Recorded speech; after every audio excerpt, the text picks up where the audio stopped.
AOC sih bener-bener dah. Brand satu ini bisa nyebelin dan menyenangkan di waktu yang bersamaan di satu monitor loh. 1440 Full HD IPS cuma 1,9 juta. Menyenangkan ya, monitor ini mampu rangsang market monitor habis-habisan. Dan nyebelin ya, AOC cabut setelah rangsangan itu jadi.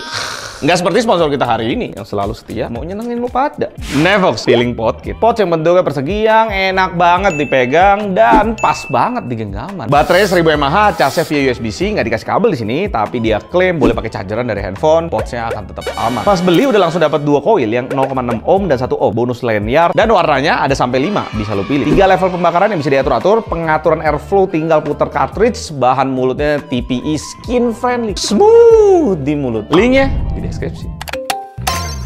Kalau nonton video Koroi 24E4 gue kemarin, lu harusnya udah tahu kalau AOC itu brand internal pabrik sendiri namanya TPV Limited Technology yang ngeklaim dirinya LCD manufaktur terbesar di dunia. Dimana tugasnya brand internal kayak AOC ini cuma 3. Jalan keluar buat pabrik TPV ini ketika brand kliennya nego kayak tai. Kedua, AOC di asuransi pabrik buat masa depan. Misalnya brand-brand lain udah nggak mau assemble sama pabrik ini. Ada AOC nggak ada masalah. Dan yang terakhir, AOC jadi senjata rahasia yang dikirim ke negara yang sama tempat kliennya jualan monitor untuk merangsang market monitor keseluruhan di negara itu supaya ujungnya klien itu balik lagi ke pabrik untuk kasih pabrik TPV ini untung. Setelah itu baru AOC cabut. Dan semua itu digambarin jelas sama 24G2E ini yang berhasil ngebom market dengan IPS gaming 140 Hz termurah 1 bulanan kemarin dan langsung merangsang market turun harga. Gigabyte sekarang udah di 2,5, ViewSonic Launch juga ketahan di 2,5 dan Acer juga udah nggak tahan, digempur sampai turun ke 2,2. Bahkan efeknya AOC ini pun mendesak 100 Hz ViewSonic yang udah turun sampai 1,7. Dan setelah market monitor terangsang, ngeselin ya 24G2E ini tidak ada kejelasan dari AOC Indonesia apakah akan di restock atau enggak. Karena per video ini dibuat, barangnya udah nggak bisa didapetin sama sekali pas gue cek di Tokopedia. Sementara kalau lu lihat yang mepet 3 juta itu harusnya batch lama tahun 2020 dulu, bukan batch yang sama kayak 1,9 juta April kemarin. Gue nggak tahu AOC udah jualan berapa banyak tipe satu ini, tapi yang gue mau ngomong gini, lu pada yang beli dan dapet monitor ini hoki lu bener-bener dapat jackpot di 1,9 juta.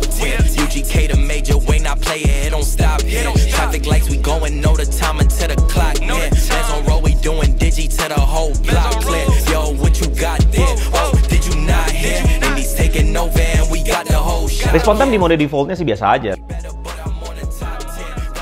Tapi gue coba naikin sampai strong, ini ngebuat cuma 5 milisecond dan sangat rapi, no overshoot. Jadi ini preset terbaik. Dan ini gilanya, di 1,9 juta lu dapetin kualitas setara sama G24F2. Dan G2E ini 31% lebih cepat dibanding G2 SPU-nya AOC sendiri. Dan jelas AOC ini membantai 24E4 Koroi dan Samsung G3 FVIA panel. Kalau kita ngomongin harus tinggi di bawah 2 juta. 100 ViewSonic jelas ke laut pas kita bandingin sama AOC ini. Dan dari hasil ini AOC kelihatan bersaing ketat sama G24F2. Gigabyte kelihatan jelas lebih tegas di bodi dan mata UFO-nya ya karena 36 fps lebih banyak di refresh per detik dibanding AOC. Sedangkan LG sendiri karena panelnya lebih cepat secara respon time-nya, kita bisa lihat bayangan sisa di belakang UFO lebih sedikit dibanding AOC dan Gigabyte, dan kembali semuanya terbantai dengan clear 240 Hz ke atas yang lebih ideal buat Valorant untuk sekarang ini. Dan secara refresh pun stabil sampai 60 fps. Posisi AOC nggak berubah. Untuk warna kelihatan jelas ada yang dikorbanin di kalibrasi CCTV panelnya sedikit kebiruan. Tapi tetap gamma baik, ngebuat putihnya sangat akurat di 5 ITP dan posisinya di atas banget. Sampai sini aja sebenarnya lu udah bisa bilang monitor ini terbaik banget. Gaming udah salah satu yang terbaik, putih udah sangat akurat dan harganya 1,9 juta. Udah gila lah worth it satu ini. Tapi AOC nambah lagi value-nya dengan pakai panel pitring yang luas buat monitor di bawah 2 juta, 93%. Lu bisa lihat posisinya hampir paling atas di mana monitor sekitarnya semua lebih mahal. Bahkan panelnya setara luasnya sama G24F2. Dengan CCTV yang kurang dan kalibrasi pink dan biru yang kurang di P3, saturasi dan akurasinya sebenarnya kurang akurat. Cuma itu pun posisinya 2 dari paling atas bersaing sama Gigabyte. Dan di gamut P3 yang luas sudah pasti akurasi dan saturasi sRGB-nya oversaturated, nggak terlalu bisa diandelin. Masih dipimpin sama Lenovo. Tapi produknya sendiri udah nggak jelas, harganya di market sekitar 3 juta. Gue sih nggak ngerti ya, Lenovo di 2023 giginya kayak ompong gitu, digencet sana sini, dianya pun nggak ngotot.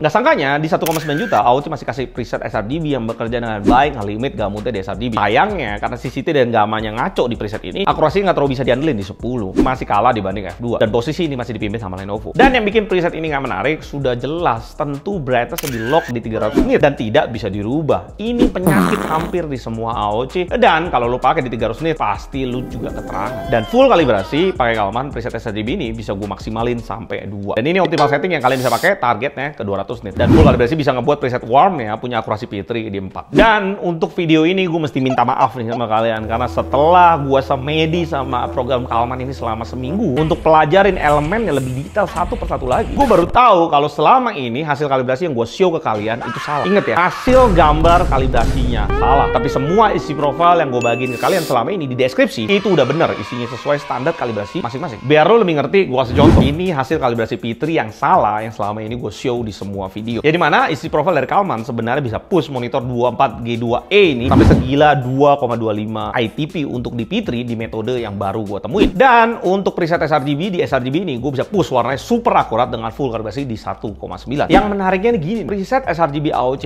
ini bermasalah jelas karena brightness-nya dikunci sama AOC, jadi lu nggak bisa atur-atur. Setelah gue semedi semingguan sama Kalman dan nemuin metode baru ini, ternyata gue bisa kalibrasi sRGB di preset warm AOC ini yang sebenarnya secara default jalan di P3. Jadi lu tetap bisa punya akurasi sRGB yang sangat akurat di 0,9 ITP dengan isi profile yang gue bagiin. Sekalipun monitor secara default jalan di P3. Keren nggak? Kontainernya tetap display P3, tapi untuk program yang support ECC, dia bisa translate P3 itu ke standar sRGB. Pastiin lo injek isi profilnya ke program-program yang support ECC. Kayak salah satunya Adobe Photoshop. Ya, sementara cuma itu program yang gue tahu. Dan sekali lagi sorry, tapi mulai hari ini dan seterusnya, gue akan show hasil kalibrasi yang lebih maksimal lagi buat kalian dengan kemampuan yang lebih baik lagi. Kontras kembali hal yang amazing dikasih 24G2A ini 1400, sangat tinggi buat standar IPS yang 1000. Ngebantai hampir semua IPS 144 Hz ke atas yang kita udah tes. Maksimum brightness juga nggak ngotak dikasih AOC. Ampun, 1,9 juta harganya. Hampir 380 nits brightness. Sangat terang. Tapi minimum brightness-nya yang dikorbanin sama AOC cuma 95 nit. Harusnya ini keterangan dipakai di ruangan gelap. Udah jelas kita singkirin cepet-cepet yang nggak penting kayak gitu. Kelengkapan lainnya ada kabel power. Dan semurah ini juga masih dikasih DP. Kalau gue jadi Benjus ya, gue siapin tabung oksigen yang banyak buat persiapan ditenggelamin sama AOC kemarin Trans EX240 itu. Gak waras, harga 3,3 juta dan gak ada DP pula. Panel juga biasa aja.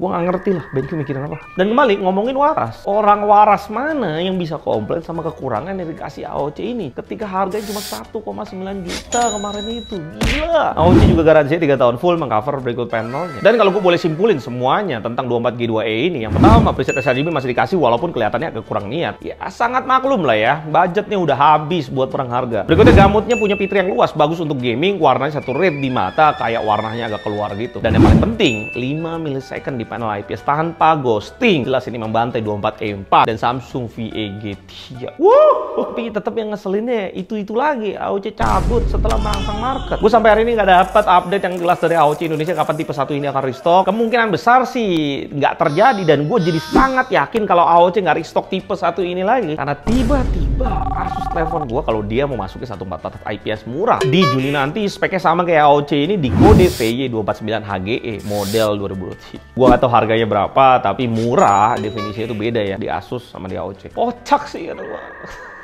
Dijual kayak panelnya ke Asus. Ya, kena nih Asus nih efek rangsangan dari pabrik TPV ini. Tapi ya, itu namanya bisnis. TPV berhasil manfaatin apa yang dia punya dengan sangat-sangat baik. Tuan gila, bos. Tuh pabrik. Dan selamat buat yang dapetin PO 1,9 juta 24G2A ini. Semoga isi profile gue bisa ngebantu. Dan selamat juga buat AOC berhasil merangsang market monitor lebih jauh lagi. Dan kalau lu mau lihat lebih detail gimana pabrik TPV ini berperang, gue udah jelasin di video Korui. Dan ada ViSonic yang berhasil ngebuat semua brand pusing dengan monitor QHD gaming terbaiknya. Dan terakhir, gue nggak tahu apakah Xiaomi udah sadar dari kegoblokannya sampai 27 inch dibanting sekarang jadi 1,6 juta. Tapi kalau misal kalian mau gue review ulang monitor itu, like video ini sampai 5K, videonya akan gue bikin.